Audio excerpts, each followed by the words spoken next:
এবার ভারত সরকারের তরফ থেকে প্রত্যেককে দেওয়া হবে ন্যাশনাল আইডেন্টিটি কার্ড। অন স্ক্রিনে আপনারা যে কার্ডটা দেখতে পাচ্ছেন ঠিক এই রকম কার্ডই কিন্তু আপনাদেরকেও দেওয়া হবে। ভবিষ্যতে ভোটার ভেরিফিকেশন থেকে শুরু করে যে কোনো কাজে আপনারা কিন্তু এই ন্যাশনাল আইডেন্টিটি কার্ড বা জাতীয় পরিচয়পত্র কার্ডটি ব্যবহার করতে পারবেন। তো আশা করি ইউটিউবে আপনারা প্রথম এই ভিডিওটা দেখছেন, এর আগে আপনারা কোথাও কিন্তু এই ভিডিওটা দেখেন। তো বর্তমানে এই ন্যাশনাল আইডেন্টিটি কার্ড বা জাতীয় পরিচয়পত্রটি আপনি কিভাবে পাবেন বা কাদেরকে দেওয়া হবে, কবে থেকে দেওয়া হবে, এই নিয়ে নতুন কি আপডেট উঠে এসেছে সমস্ত কিছুই এই ভিডিওতে আপনাদেরকে জানাবো। আশা করি ইউটিউবে সর্বপ্রথম আপনারা এই ভিডিওটা দেখছেন, আর যদি প্রথম দেখে থাকেন এখনই এই ধরনের ভিডিও পেতে চ্যানেলটিকে সাবস্ক্রাইব করে পাশের বেল আইকনটিকে অন করে রাখবেন, আর সঙ্গে ভিডিওতে একটা লাইক দিয়ে ভিডিওটা বেশি বেশি করে শেয়ার করবেন যাতে অন্যরাও জানতে পারে। চলুন কি আপডেট উঠে এসেছে সেটা আপনাদেরকে দেখাই। তো অন স্ক্রিনে আপনাদেরকে একটা আপডেট দেখাচ্ছি। আপনাদেরকে জানিয়ে দিই, ভারতবর্ষের একটা জনপ্রিয় পত্রিকার মধ্যে কিন্তু এটাও একটা পত্রিকা যার নাম হচ্ছে দ্য হিন্দু। তো দ্য হিন্দু কিন্তু একটা জনপ্রিয় বিখ্যাত পত্রিকা। এখানেই এদের অফিসিয়াল যে ওয়েবসাইট সেখানেই প্রকাশিত হয়েছে। কি বলা হয়েছে? Government can provide national identity cards under citizenship act 1955 home ministry, অর্থাৎ গৃহ মন্ত্রণালয়ের তরফ থেকে, সরকারের তরফ থেকে কিন্তু ন্যাশনাল আইডেন্টিটি কার্ড বা জাতীয় পরিচয়পত্র দেওয়া হতে পারে। আপডেটটা দেখে নিন, লাস্ট আপডেট 6 আগস্ট 2025 3:17 PM কিন্তু আপডেট হয়েছে। তো নতুন আপডেটই আপনাদেরকে দেখাচ্ছি। কি বলা হয়েছে একটু নিচের দিকে চলে আসি। দেখুন এখানে পরিষ্কারভাবে বলা হয়েছে the Lok Sabha was on Tuesday, অর্থাৎ মঙ্গলবারের যে লোকসভাটা হয়েছিল সেখানে দেখুন আগস্ট মাসের 5 তারিখ 2025 বলা হয়েছে, দেখুন inform that the citizenship act 1955 provides that the central government is to compulsory register every citizens of India, অর্থাৎ বর্তমানে ভারতবর্ষের প্রত্যেকটা নাগরিককে কিন্তু রেজিস্টার করা হবে কম্পালসারি। এখানে বলা হয়েছে দেখুন কম্পালসারি রেজিস্টার, অর্থাৎ প্রত্যেকটা নাগরিককেই কিন্তু রেজিস্টার করা হবে, অর্থাৎ নিবন্ধন করা হবে। এবং দেখুন বলা হচ্ছে and issue national identity card to them, অর্থাৎ তাদের জন্য একটা করে ন্যাশনাল আইডেন্টিটি কার্ড বা জাতীয় পরিচয়পত্র তাদেরকে দেওয়া হবে। তো বুঝতে পারছেন প্রত্যেককেই কিন্তু এটা দেওয়া হবে, আর কম্পালসারি যেহেতু বলা হচ্ছে তার মানে কিন্তু প্রত্যেককেই দেওয়া হবে। তো এই যে পত্রিকাটা এটা কিন্তু পুরোটাই ইংরেজিতে। চলুন আমরা এটাকে একটু বাংলাতে ট্রান্সলেট করে নিই যাতে আপনাদেরও বুঝতে সুবিধা হয়, আমাদেরও বলতে সুবিধা হয়। তো চলুন ট্রান্সলেট করে আপনাদেরকে দেখিয়ে দিচ্ছি। এবারে আমরা প্রতিবেদনটি ট্রান্সলেট করে নিয়েছি বাংলাতে, অন স্ক্রিনে আপনাদেরকে দিয়ে দিয়েছি। আশা করি আপনারা দেখতে পাচ্ছেন, দ্য হিন্দুর পেজে রয়েছে। এখানে বলা হয়েছে 1955 সালের নাগরিকত্ব আইনের অধীনে সরকার জাতীয় পরিচয়পত্র প্রদান করতে পারে স্বরাষ্ট্র মন্ত্রণালয়, অর্থাৎ স্বরাষ্ট্র মন্ত্রণালয়ের তরফ থেকে কিন্তু বর্তমানে একটা করে ন্যাশনাল আইডেন্টিটি কার্ড বা জাতীয় পরিচয়পত্র দেওয়া হতে পারে।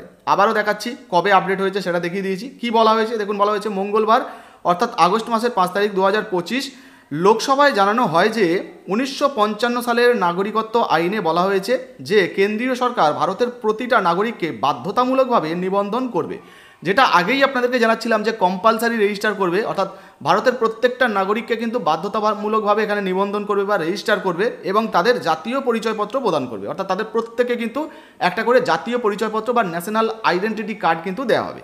আর কি বলা হয়েছে আমরা একটু দেখব। দেখুন বলা হয়েছে তৃণমূল কংগ্রেসের সদস্য মালা রায়ের কার্ডের বিবরণ সম্পর্কে একটি প্রশ্নের জবাবে স্বরাষ্ট্র মন্ত্রণালয় এই কথাটা বলেছে, অর্থাৎ তৃণমূল কংগ্রেসের যিনি সদস্য মালা রায় তার প্রশ্নের জবাবে কিন্তু এই কথাটা বলা হয়েছে। এবার বলা হয়েছে দেখুন যা আদালতের মতে বা আইনের মতে ভারতীয় নাগরিক হিসাবে গ্রহণযোগ্য পরিচয়পত্র, অর্থাৎ আপনি ভারতীয় নাগরিক সেটার জন্য যে পরিচয়পত্র সেটা কিন্তু এই যে পরিচয়পত্রটা বা কার্ডটা আপনাকে দেওয়া হবে এটা থাকলে কিন্তু এটা গ্রহণযোগ্য, সেটাই হয়তো এখানে বলতে চাওয়া হয়েছে।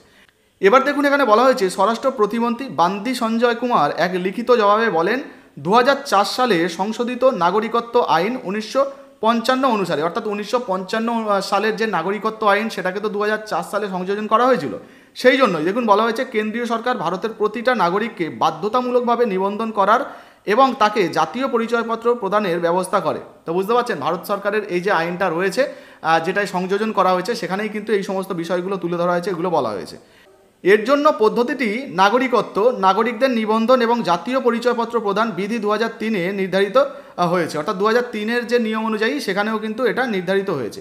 কি বলা হয়েছে? বলা হয়েছে দেখুন নিয়ম অনুসারে জাতীয় পরিচয়পত্র সেই সমস্ত নাগরিকদের জারি করা হবে, অর্থাৎ জাতীয় যে পরিচয়পত্র বা ন্যাশনাল আইডেন্টিটি কার্ড সেই সমস্ত নাগরিকদেরকে জারি করা হবে বা দেওয়া হবে যাদের বিবরণ জাতীয় ভারতীয় নাগরিক নিবন্ধন বা জাতীয় নাগরিক নিবন্ধন এনআরসিতে অন্তর্ভুক্ত করা হয়েছে, অর্থাৎ যাদের নাম অন্তর্ভুক্ত করা হয়েছে এনআরসিতে তাদেরকে কিন্তু এই কার্ড দেওয়া হবে।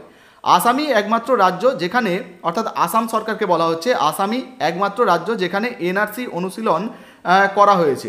কিন্তু চূড়ান্ত নিবন্ধন এখনও প্রকাশিত হয়নি, কারণ রাজ্য সরকার 2019 সালে প্রকাশিত খসড়া এনআরসিকে চ্যালেঞ্জ জানিয়েছে, যেখানে 3.29 কোটি আবেদনকারীর মধ্যে 19 লক্ষ বাসিন্দাকে বাদ দিয়েছিল। আসন্ন 2027 সালে জনগণনার সময় জাতীয় জনসংখ্যা নিবন্ধন, যেটাকে এনপিআর বলা হচ্ছে, আপডেট করারও কোনো সিদ্ধান্ত সরকার নেয়নি। এনপিআর হলো এনআরসি তৈরির প্রথম পদক্ষেপ এবং এটি প্রথম 2010 সালে সংকলিত হয়েছিল, অর্থাৎ যে জনগণনা আপনারা জানেন 2010 সালের দিকে হয়েছিল, সেটা আবার 2027 সালে কিন্তু হওয়ার কথা রয়েছে। এবং 2011 সালে আদমশুমারির প্রথম পর্যায়ে, যাকে হাউজিং লিস্টিং অ্যান্ড হাউজিং সময়সূচি বলা হয়, একই সাথে তথ্য সংগ্রহ করা হয়েছিল এনপিআর ডেটাবেস, যাতে 119 কোটি বাসিন্দার বিবরণ রয়েছে। 2015-16 সালে আপডেট করা হয়েছিল এটি, তো সেটাই কিন্তু এখানে বলা হয়েছে। তবে এনআরসিতে আবেদন করলেই যে এই যে ন্যাশনাল আইডেন্টিটি কার্ড পাওয়া যাবে এমনটা কিন্তু নয়। এনআরসিতে আবেদন করলে তাকে যে পর্যাপ্ত পরিমাণ ডকুমেন্ট দিতে হয় সেগুলো দিতে হবে, এবং দেওয়ার পর যখন এনআরসিতে অন্তর্ভুক্ত হয়ে যাবে তারপরেই হয়তো তাদেরকে এই সমস্ত কার্ডগুলো দেওয়া হতে পারে। তো বুঝতেই পাচ্ছেন বন্ধুরা, বর্তমানে আমরা যতটুকু বুঝতে পারছি, ভারত সরকারের তরফ থেকে কিন্তু এবার প্রত্যেকটা নাগরিককে নতুন করে রেজিস্ট্রেশন করা হবে এবং রেজিস্ট্রেশনের পর তাদেরকে একটা করে ন্যাশনাল আইডেন্টিটি কার্ড দেওয়া হবে বা জাতীয় পরিচয়পত্র দেওয়া হবে, যেটা নিয়ে তারা পরিচয়পত্র সহ ভারতের যে নাগরিক তারা সেটাও কিন্তু প্রমাণ করতে পারবে। এই ধরনের কার্ড কিন্তু দেওয়া হবে।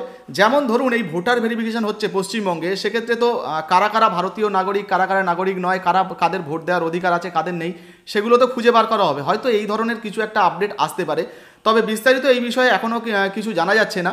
তবে এইটুকু অন্তত খবর একটা এসছে যে ভারতের যারা নাগরিক আর কি, তাদেরকে একটা করে ন্যাশনাল আইডেন্টিটি কার্ড বা জাতীয় পরিচয়পত্র দেওয়া হবে। অন স্ক্রিনে আপনাদেরকে কার্ডটা দেখাচ্ছি, আপনাদেরকে শীঘ্রই কিন্তু আরও একটা ভিডিও আনবো। এই কার্ডটা হয়তো অনেকের কাছে আছে, তারা জানেন না এই কার্ডের ভ্যালুটা কি। এই কার্ড যদি আপনার কাছে থাকে, আপনারা কি কি সুবিধা পাবেন বা কি কি কাজ আপনারা এই কার্ড দিয়ে করতে পারবেন, সমস্ত কিছু নিয়ে একটা ভিডিও আনবো। সেটা দেখলেও আশা করি আপনাদের অনেক কাজে আসবে। তো এই মুহূর্তে এই নিয়ে আপনার যদি কোনো জিজ্ঞাসাবাদ থেকে থাকে বা যদি কোনো প্রশ্ন থেকে থাকে, অবশ্যই নিচের কমেন্ট বক্সে কমেন্ট করে জানাবেন। ভিডিও ভালো লাগলে অবশ্যই ভিডিওতে একটি লাইক দিয়ে দেবেন। আর হ্যাঁ, এখনও পর্যন্ত যারা আমাদের হোয়াটসঅ্যাপ গ্রুপ, হোয়াটসঅ্যাপ চ্যানেলে যুক্ত হচ্ছেন না, আমাদের ফেসবুক পেজটাকে ফলো করছেন না, ডেসক্রিপশন বক্সে লিঙ্ক দিয়ে রেখেছি, অবশ্যই কিন্তু ক্লিক করে এটাকে ফলো করে নেবেন, জয়েন হয়ে যাবেন। এবং আপনার যদি কোনো প্রশ্ন থাকে আমাদের হোয়াটসঅ্যাপেও কিন্তু লিখতে পারেন। ভিডিও ভালো লাগলে লাইক দিয়ে শেয়ার করে দেবেন। ধন্যবাদ।